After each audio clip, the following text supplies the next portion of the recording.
नमस्कार दोस्तों, Sumitra law classes के डेली लॉ में आपका सभी का स्वागत है। आज का जो मुद्दा जिस पर हम चर्चा करेंगे वो है हसदेव जंगल बचाओ।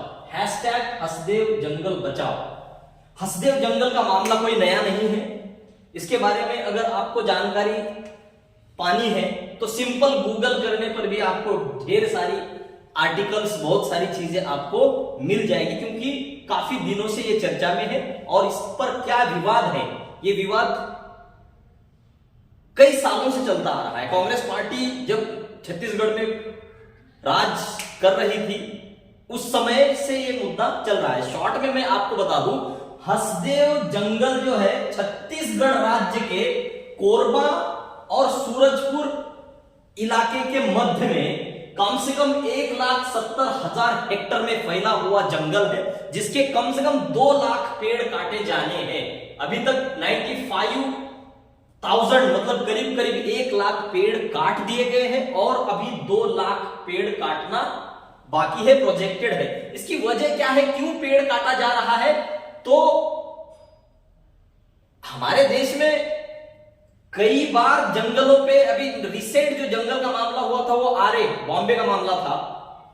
जंगलों पे जब बात आती है तो मिनरल्स एक्सटॉर्शन के लिए, तो खासतौर से वहां पे कोल माइनिंग करने के लिए, कोयले की खदानें वहां लगवाने के लिए प्राइवेट कंपनियों को सरकार ने प्रोजेक्ट अलॉट किया है, दिया गया है। राजस्थान के लोगों को बिजली चाहिए। राजस्थान की बिजली बनाने के लिए छत्तीसगढ़ की जमीन का कोयला खोदकर छत्तीसगढ़ सरकार राजस्थान में कोयला प्रोवाइड करेगी और उससे वहां पर बिजली बनाई जाएगी। और ये कॉन्ट्रैक्ट सरकार ने दिया है प्राइवेट कंपनियों को। तो छत्तीसगढ़ के उस पर्टिकुलर गांव के जो लोग हैं, कम से कम 10,000 families are going to be affected. तो 10,000 लोगों से ज्यादा लोग अफेक्ट होने वाले हैं। जंगल तबाह होने वाला है और वहां के पशु पक्षी, अलग अलग स्पीसीज यानी कि जीव जंतु उसमें प्रमुख तरीके से आते हैं। हाथियों पे इसका असर पड़ने वाला है, जनता पे,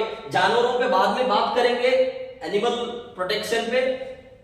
लेकिन पहले इंसानों की बात की जाए, क्योंकि इंसानों पर अभी आपदा आन पड़ी है।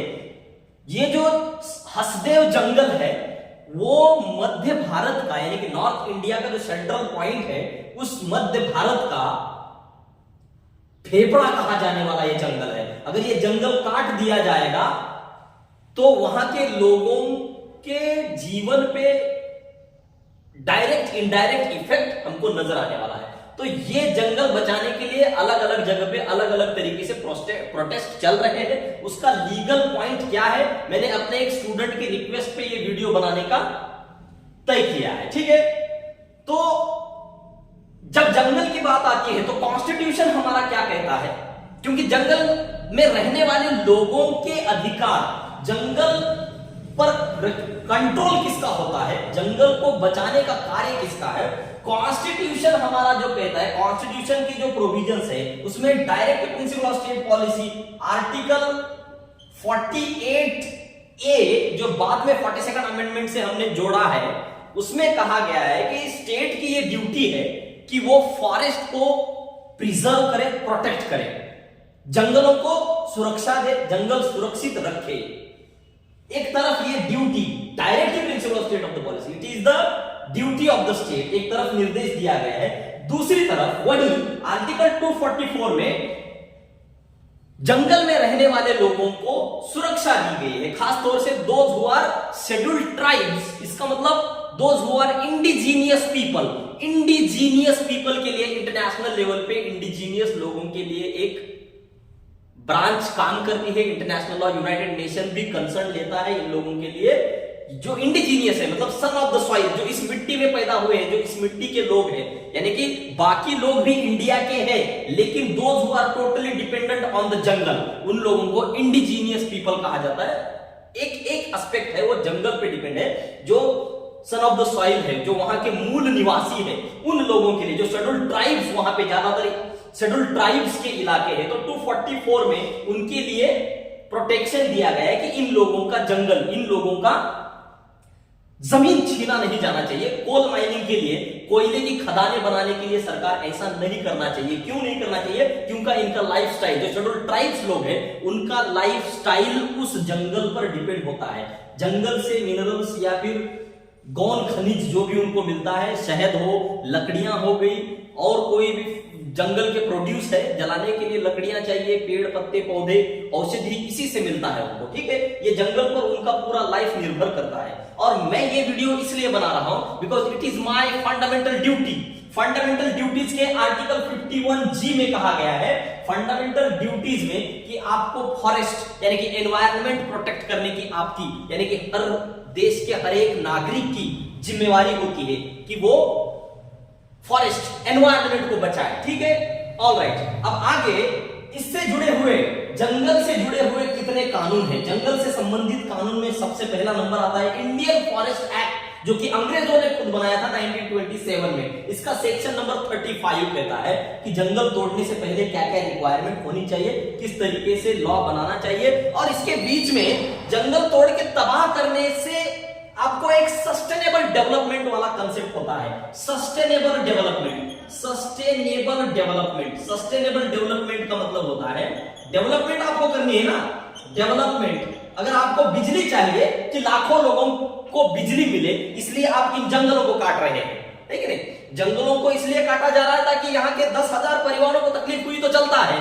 जमीन वहां की लैंड एक्विजिशन में एक्वायर की गई है और इसका बिजली बनेगा और राजस्थान के लोगों के लिए, और ये कर रहा है प्राइवेट कंपनी। इसमें अदानी का नाम जोर शोर से आ रहा है। अभी अभी ये मामला अभी तक तो दबा हुआ था, शांत हुआ था। सुप्रीम कोर्ट ने भी इसमें डायरेक्शन इश्यू किए थे, नेशनल ग्रीन ट्रिब्यूनल ने भी इसमें ये केस, इस पर केस चलाया है, और छत्तीसगढ़ हाईकोर्ट ने भी इसमें फैसला दिया है। ये मामला अभी तक दबा हुआ था, लेकिन जैसे ही वहां पे नई सरकार बनी, फिर से ये मामला आगे सामने निकल कर आ रहा है। तो ये जो लॉ है, ये लॉ कहते हैं कि इस तरीके से वहां पे डेवलपमेंट का कंसेप्ट जो है वो सस्टेनेबल डेवलपमेंट होनी चाहिए। सस्टेनेबल डेवलपमेंट का मतलब आपको एक लाइन में बता रहा हूं, डेवलपमेंट इस तरीके का हो कि वो आने वाली अगली पीढ़ी के लिए भी वो रिसोर्स वहां पे बचा रहे। पेड़ काटो, जंगल काटो, लेकिन दूसरे पेड़ वहां पे लगाना चाहिए ताकि डेवलपमेंट, पेड़ के पेड़ बचे और आपको जो माइनिंग करनी है वो माइनिंग भी हो जाए, वहां पे बिजली भी मिले लोगों को, यहाँ पे जंगल भी बचे। इस तरीके का डेवलपमेंट होना चाहिए। ऐसा नहीं कि यहाँ से पेड़ काटते गए और वहां पे डेवलपमेंट करते गए, तो यहाँ पर लोगों के जीवन पे, जीवन शैली पे परिणाम होगा। दूसरा लॉ आता है फॉरेस्ट कंजर्वेशन एक्ट, जो 1980 में बनाया गया था भारत सरकार द्वारा। ठीक है, इसमें भी प्रोविजंस किए गए कि फॉरेस्ट कंजर्वेशन शब्द का मतलब होता है संरक्षण, सुरक्षा करना, कंजर्व करना, है ना। डिफॉरेस्टेशन नहीं चाहिए हमको। डिफॉरेस्टेशन के कारण देखिए दिल्ली में जो हालात चल रहे हैं, सांस लेने के लिए लोग तरस रहे हैं। दिल्ली में पूरा फॉग यानी कि स्मोक, धुआं हो रहा है, गाड़ियों का पोल्यूशन हो रहा है, एयर पोल्यूशन हो रहा है, पेड़ नहीं बचेंगे। लोगों, वहां के लोगों को बताया गया कि आपको डेवलपमेंट नहीं चाहिए, तो उन लोगों ने कहा, छत्तीसगढ़ के उस इलाके के लोगों ने कहा कि हमको डेवलपमेंट चाहिए, लेकिन बिजली नहीं मिलेगी तो कोई फर्क नहीं पड़ेगा। हमको बिजली चाहिए, लेकिन बिजली नहीं भी मिली तो शायद हम जीवित रह सकेंगे, लेकिन जब आपको हवा और पानी ही नहीं मिलेगा तो आप कैसे जीवित रह पाएंगे? क्योंकि वहां पर वहां के लोगों के पानी और हवा और जंगल प्रोड्यूस का मामला है। वहां पे पानी भी जो आ रहा है वो जंगल के कारण बहाव, फिर उनके घर बह जाएंगे। वो जंगल है इसलिए सब ठीक चल रहा है। और दूसरा कानून है biological diversity act. Biological diversity में अलग अलग स्पीसीज, वहां पे कुछ ऐसे जीव जंतु हैं जो कि बाकी इलाके से अलग माने जाते हैं और उनको प्रिजर्व करना बहुत जरूरी है। और एक एक्ट आता है traditional forest dwellers recognition of forest rights act 2006। इसको फॉरेस्ट राइट एक्ट भी कहा जाता है शॉर्ट में, जहां पर लोगों के जो फॉरेस्ट ड्वेलर्स मतलब जंगलों में रहने वाले लोगों के अधिकारों के बारे में यहाँ चर्चा की गई है, यहाँ पे प्रोविजंस किए गए हैं। और आखिरी में जो बहुत ही इंपॉर्टेंट कानून है वो है PESA, Panchayat extension to schedule areas act 1996। Constitution का जो शेड्यूल नंबर 5 है, उस 5 में शेड्यूल एरियाज दिए गए हैं। शेड्यूल एरिया यानी कि जहां जहां शेड्यूल ट्राइब्स रहते हैं उनके लिए प्रोटेक्टिव मेजर्स, प्रोटेक्टिव सुरक्षा के लिए प्रावधान किए गए हैं। अब एक तरफ आर्टिकल 244 उनको प्रोटेक्शन दे रहा है, शेड्यूल 5 प्रोटेक्शन दे रहा है। अब असल में डिस्प्यूट क्या है? देखिए, मामला है बिजली का, कोयले का। तो डिस्प्यूट क्या है? झगड़ा इस बात का है कि छत्तीसगढ़ के उस इलाके के हसदेव जंगल के आसपास बसे हुए लोगों का कहना यह है कि राज्य की सरकार यानी कि छत्तीसगढ़ सरकार हमारे लोकल पंचायत का कंसेंट लिए बगैर, लोकल पंचायत का सलाह मशवरा लिए बगैर लोकल पंचायत जो है उनको बिल्कुल ही दरकिनार करके, उनको बिल्कुल ही इग्नोर करके खुद से ये फैसला लिया जा रहा है। और ये मामला सामने आने के पीछे 2 लोगों का किडनैपिंग भी है। ये वजह ये भी है, एक ये आलोक शुक्ला नाम की कोई डॉक्यूमेंट्री मूवीज बनाने वाले यानी कि पत्रकार है और एक तरीके से फिल्म मेकर है, और दूसरे छत्तीसगढ़ बचाओ आंदोलन के मुखिया, इन दोनों को एलिजिडली किडनैप किया गया था। बाद में पुलिस वालों ने इनको कहा कि किडनैप वगैरह नहीं हुआ है, लेकिन दरअसल बात सच्चाई क्या है वो तो पुलिस डिपार्टमेंट जाने, लेकिन इनको एलिगेशंस ये लगाए गए हैं दैट दे वर किडनैप, इन दोनों को किडनैप किया गया था, इसलिए और जोर शोर से ये मामला सामने आ रहा है। इस तरीके से देखा जाए तो वो जो जंगल में रहने वाले 10,000 लोग हैं यानी कि जो शेड्यूल्ड ट्राइब्स है, जो बेचारे अभी तक जंगलों पे डिपेंड है, उनके अधिकारों का हनन यहाँ खुला होता हुआ दिखाई दे रहा है। अब इसके लिए जिम्मेवार कौन है? इसके लिए जिम्मेवार क्या वहां की प्राइवेट कंपनी है जो वहां पे कोयले की खदानें लगाने जा रही है, जिनकी तो कोई गलती नहीं है, क्योंकि सरकार ने उनको प्रोजेक्ट दिया है, क्लियरेंस दिया है, सरकार ने उनको परमिशन दी है, तो इसमें सरकार की जिम्मेवारी बनती है। क्या इसके लिए राजस्थान सरकार जिम्मेवार है? क्या इसके लिए छत्तीसगढ़ सरकार जिम्मेवार है? क्या केंद्र की सरकार जिम्मेवार है?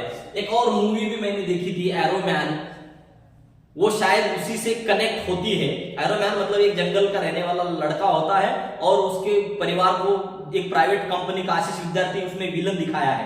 प्राइवेट कंपनी वहां पे वो कोई मिनरल्स मिलता है तो वो मिनरल एक्सट्रैक्ट करने के लिए वहां पर जाकर खदानें लगाता है, तो पूरे फैमिलियों को मार डालता है, जला देता है। तो ऐसे ही अन्याय अत्याचार अब इस हसदेव जंगल के लोगों के ऊपर होते हुए दिखाई दे रहे हैं। अलग अलग न्यूज सामने आ रहे हैं। इन लोगों ने बहुत सारा बड़े पैमाने पे, महिलाओं ने भी इसके लिए एजिटेशन किया है। तो अभी इसमें आर्टिकल 51G में हमारी ड्यूटी क्या है? What is our fundamental duty? हम क्या कर सकते हैं?